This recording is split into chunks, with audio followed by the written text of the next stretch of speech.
Welcome to adding integers using algebra tiles. Using algebra tiles is a nice way to get an intuitive feel for adding integers.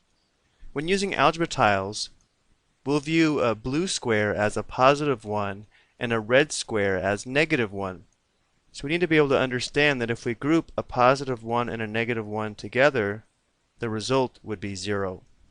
Once we're okay with this idea, we'll be able to add integers using algebra tiles. Let's try some. Let's start with one that we already know how to do. 2 plus 6 we know is equal to 8. But if we wanted to model this using algebra tiles, this would be the model for positive 6, and so the sum would be a total of 8 positive 1s, or 8. Now if we want to consider 5 plus negative 7, positive 5 would consist of 5 blue squares, and negative 7 would consist of 7 red squares.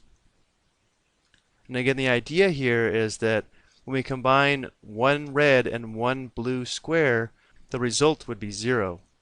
So these two would be 0, these two would be 0, these two would be 0, these two would be 0, and these two would be 0. So the end result is 2 red squares, which means our sum would be negative 2. Notice since negative 7 results in more red squares, the end result is negative.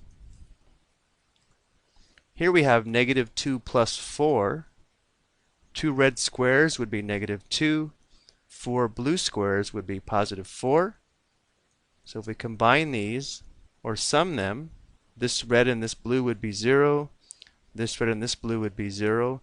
And the result would be 2 blue squares, which would be positive 2. Negative 2 plus 4 is equal to positive 2. Let's go ahead and try one more. Here we have negative 3 plus negative 4. Here we have 3 red squares for negative 3. Here we have 4 red squares for negative 4. If we combine these, notice we have a total of 7 red squares, which is the model for negative 7.